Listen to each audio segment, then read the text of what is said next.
వాళ్ళు పెద్ద ఎత్తున ఇవాళ యువత పోరు చేస్తే ఎందుకు ఉద్యోగాలు లేవు యువతకి. ఇచ్చిన మాట వాగ్దానం నెరవేర్చలేదు. అంతకుముందు వచ్చి బాబు వస్తే జాబ్ ఇస్తా ఉన్నారు, మొన్న వచ్చి జాబ్ ఇస్తాం లేకపోతే నిరుద్యోగ వృత్తి ఇస్తా ఉన్నారు. ఎక్కడ ఇచ్చారు? ఎందుకు ఇవ్వలేదు? మొన్నప్పుడు టీవీలో చూశాను, చంద్రబాబు నాయుడు గారు స్వయాన ఇక్కడ వైజాగ్లోని ఎక్కడో మాట్లాడుతూ, నాకు వైజాగ్లో అనుకుంటా, మీ అందరూ ఉన్నారు లేదా విజయవాడలోనో, సూపర్ సిక్స్ అమలు జరిపిస్తామన్నారు. అందులో భాగంగా దీన్ని కొంటాంట స్కిల్ డెవలప్మెంట్తో టైప్ చేస్తాం. ఉద్యోగులు ఎవరికి వచ్చే ఉద్యోగం?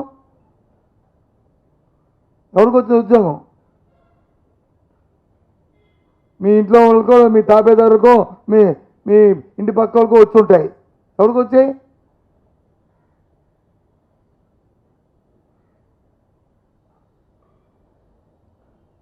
పద్దెనిమిది సంవత్సరాలు నేను మైలుకి వచ్చి 1500 రూపాయలు వచ్చి వాళ్ళకి గుర్తిస్తామని చెప్పారు. ఎక్కడ ఇచ్చారు? అడిగితే P4 అంటే ఏంటి? P4 ఏంటి? P4 ఎంతమంది ఉన్నారు మహిళలు? 18 సంవత్సరాలు నేను మైలు P4లో ఎంతమంది నువ్వు టైప్ చేస్తావు? P4లో ఏంటి? What is the concept P4? ఈ P4 అనేది ఎప్పటి నుంచో ఉంది. డబ్బున్నవాడు వచ్చి ఎవరైనా బదిమాలకు ఎవరైనా చేసి వాడికి ఆసరాకి ఇస్తూ ఒక ఇద్దరు ముగ్గురు చదివించాడు, ఆ ఇద్దరు ముగ్గురు వాడికి వచ్చి ఉపాధి కల్పించాలి. ఎప్పటి నుంచో ఉంది. కొన్ని వేరే దానికి ఏమైనా డిజైన్ చేసామంటే లేదు, పబ్లిసిటీ వరకే. అందుకే ప్రజలు చిరుతి నేను చూసి ఈ మాయ మాటలు ఎప్పుడు చూసినా సరే, ఎప్పుడు చంద్రబాబు నాయుడు మనం గెలిపించినా ఎప్పుడు మోసపోతున్నాం, దగా పడుతున్నాం, మాయ పడుతున్నాం అని. అందుకే వచ్చింది వ్యతిరేకత. వాస్తవం కాదా? ఎంతసేపు పబ్లిసిటీ? ఇంతెందుకండి, నిన్న కాక మొన్న వైజాగ్లో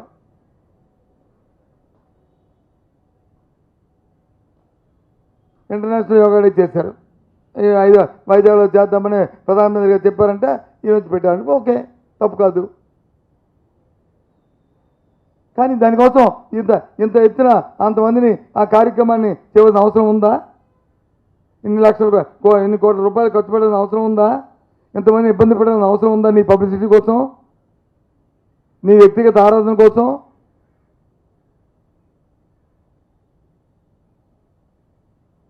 ఏంటి దానివల్ల ఆంధ్రప్రదేశ్ కానీ విశాఖపట్నానికి కానీ ఒరిగింది ఏంటి చెప్పండి?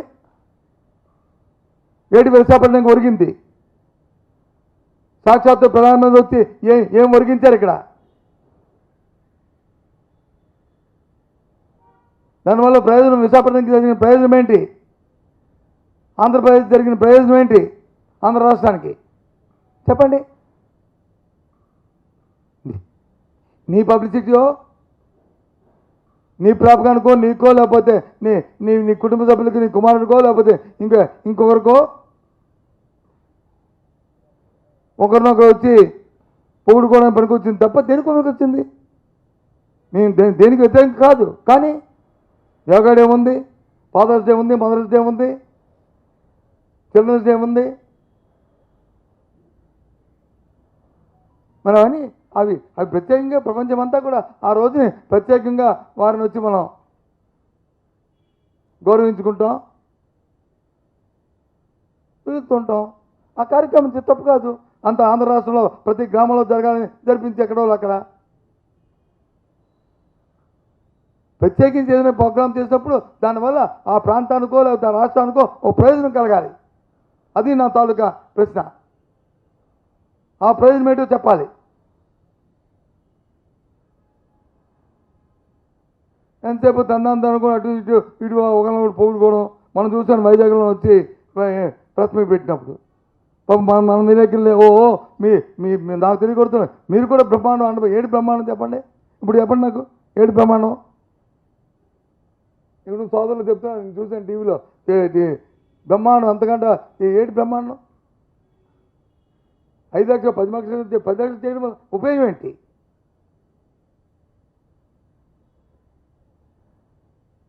జాకీలు ఎత్తడం కాదు అంటుంది. సారీ, జాకీని మాట ఆడాను. కానీ ప్రయోజనం కలగాలి. ఏదైనా ఒక కార్యక్రమం చేస్తే ఆ కార్యక్రమం వల్ల దాంట్లో చూశాను నేను ఏమని దీనికి వచ్చి 100 కోట్లకు వచ్చేయింది, కానీ రుషికొండకు వచ్చి ఎంత ఖర్చు పెట్టి రుషికొండలో ఖర్చు పెట్టారు. దేనికి? ఒక అసెట్ క్రియేషన్ చేసాం, ఒక అసెట్ క్రియేషన్ చేసాం. ఇప్పటికే చెప్తున్నాను, ఆ రోజు రాష్ట్రంలో క్యాబినెట్లో మంత్రిగా, ఈ ప్రాంత వాసిగా ఒక మాన్యుమెంట్లో దాన్ని దయచేస్తాం.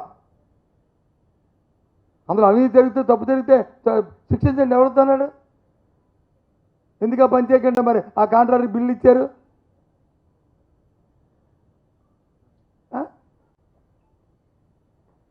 పెద్దగా గొప్పగా 15 రోజులు అసలు పని లేదు ఎవరికి, స్టాండ్ స్టిల్ అయిపోయింది. విశాఖపట్నంలో ఉన్న ఈ 5-6 జిల్లాల్లో ఉన్న అధికారులు అందరికీ కూడా ఏ పని లేక ప్రజలు పట్టించుకోకుండా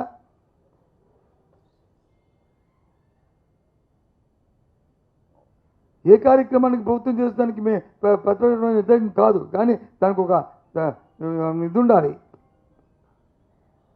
ఓ ఫలం ఉండాలి, ఓ ప్రయోజనం కనిపించాలి. డైవర్షన్ మాట ఏదైనా జరిగితే దానికి డైవర్షన్. ఆ యోగా డేకి అంత పుష్పనిపోయింది కదా, ఏమి లేదు తిరుమల అంటే అని మన్నాడు వచ్చి ఇది తీసుకొచ్చారు. జగన్మోహన్ రెడ్డి గారు కారు, దానికి ఏదైనా బొర్ర, దానికి ఏదైనా ఇది, దానికి ఏదైనా వచ్చి ఈ టీవీలు ఇవి. ఆ కార్యకర్త మా కార్యకర్త, బస్. కార్యకర్తని చంపుకోవడానికి ఎవరికి కూడా హక్కు లేదు, ప్రధాని చంపడానికి ఎవరికి హక్కు లేదు. ఎస్, మేము బాధ్యత వహిస్తాం.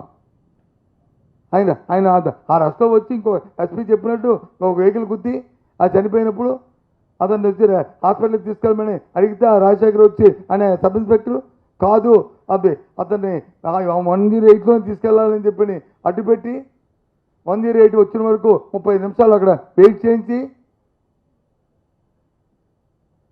పేరు కూడా చెప్తున్నాను, తీసుకెళ్ళి మరి వాస్తవే కదా. మరి అప్పుడైతే వెంటనే చెప్పలేదు, ఎందుకు చెప్పలేదు ఎస్పీ? మరి ఎందుకు ఆ రాజశేఖర్ అనే సబ్ ఇన్స్పెక్టర్ ఎస్పీకి వచ్చి ఏం చెప్పలేదు, ఎందుకు చెప్పలేదు? ఇదేమైనా సుదూర ప్రాంతంలో జరిగిందా? పబ్లిక్లో జరిగిందే కదా ఇది ఇన్సిడెంట్. జరగకూడదని కోరుకుంటాం, జరగకూడదు అందరికీ కూడా బాధాకరం. అందరం కూడా దాన్ని తీవ్రంగా అలాంటి పునరావృతం కాకుండా చూసుకోవాలని చూస్తాం. అది మా బాధ్యత. ప్రజాస్వామ్యంలో ప్రజల తరఫున ఉన్న ప్రతిపక్ష పార్టీగా లేదా అధికార పార్టీగా ఏ పార్టీ అయినా సరే మన బాధ్యత అది. దాన్ని కమిట్మెంట్ ఏమున్నాం. అంతేగాని ఏటో ఇది రాజకీయాలు ఎక్కడ తీసుకెళ్తున్నారు? ఇది ఇలాంటి చర్యల్ని, ఇలాంటి పరిస్థితులన్నీ కూడా తీవ్రంగా ఖండిస్తున్నాం. ఇది ఇలాంటి జిమ్మికులు మానుకోండి. ప్రజలకు ఇచ్చిన వాగ్దానాలని, ప్రజలకు ఇచ్చిన మాటల్ని నెరవేర్చడానికి ప్రయత్నం చేయండి. ప్రజలు మన్నలు పొందండి. జగన్మోహన్ రెడ్డి ఎక్కడికి వెళ్ళినా జనాన్ని రాకుండా అప్పుడు చూసుకోండి. అరచేతితో వచ్చి ఆపితే సూర్యకాంత్ తాగుతుందో చెప్పండి. ఇవాళ చూసాం ఆ పల్నాడులో పోరుబాటు పెడితే లాఠీ చార్జ్ చేశారండి ఆ పిల్లల మీద. ఫీజు ఎంబర్స్మెంట్ అడిగితే, ఉద్యోగాలు అడిగితే ఆ పల్నాడులో లాఠీ చార్జ్ చేస్తారండి ఎవరైనా? దేనికి లాఠీ చార్జ్? చూడండి వీడియోలోను ఏ రకంగా లాఠీ చార్జ్ చేశారో. తుమ్మిటి లాఠీ చార్జ్ చూడండి ఏ విధంగా లాఠీ చార్జ్ చేశారు, అంత అన్యాయంగా.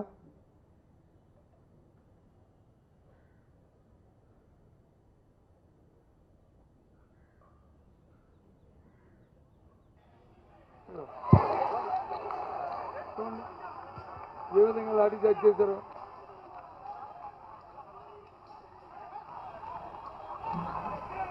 ధర్మా ఇది? ఇదేనా ప్రజాస్వామ్యం? ఇదేనా ప్రభుత్వాలు దాంట్లో పనితీరు?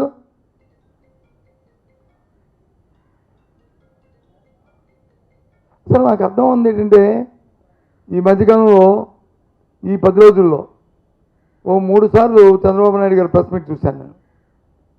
ముఖ్యమంత్రి గారిని మాట్లాడిన మాటలు కానీ ఇక్కడ కానీ లేకపోతే విజయవాడలో కానీ లేకపోతే ఎక్కడో కానీ ఆయన స్థానం కోల్పోయి మాట్లాడతాడు.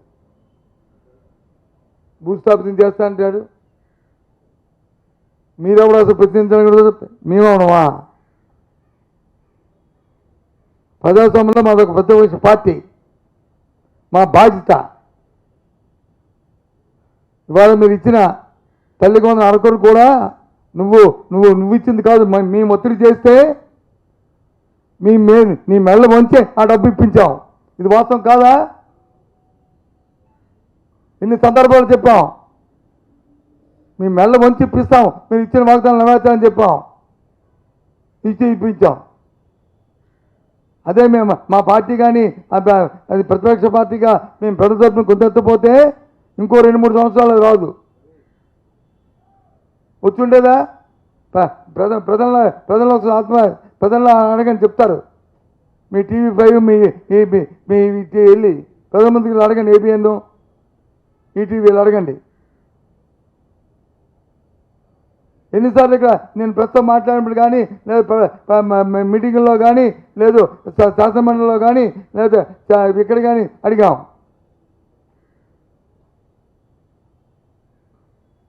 మా బాధ్యత ప్రజలకు ఇచ్చిన వాగ్దానాలని అధికార పార్టీ చేసిన వరకు మేము ప్రశ్నిస్తూ ఉంటాం. మా మాట వచ్చి నేను మాట్లాడంటే సత్యబాబు లేకపోతే అమరావు లేకపోతే KK రాజు గారు లేకపోతే అజయ్ కుమార్ మాట్లాడిన మాట కాదు. ఈ రాష్ట్రంలో ఉన్న ఎవరైతే గొంతు బయట మాట్లాడలేక ఎవరైతే బలహీన వర్గాలు ఉంటారో, ఎవరైతే అయ్యో రామా అని అనుకుని ఉంటారో వాళ్ళ తరపున మేము మాట్లాడతాం. అది మా బాధ్యత, చెప్పాల్సిన బాధ్యత మీకుందా అధికార పార్టీగా. అంతేగాని మీరెవరు తాట తీస్తాను? ఏం తాట తీస్తావు? ఏం తీస్తావు తాట? ఎవరు తాట తీస్తారు? ఏంటో మాట్లాడి ఇంత పెద్దరికం వచ్చి 4 సంవత్సరాలు 4 దఫాలు ముఖ్యమంత్రి చేసిన వ్యక్తి తాట తీస్తారా? దేనికి తాట తీయడం ఏంటి? భూస్థాపితం ఏంటి? ఏంటి మాటలు?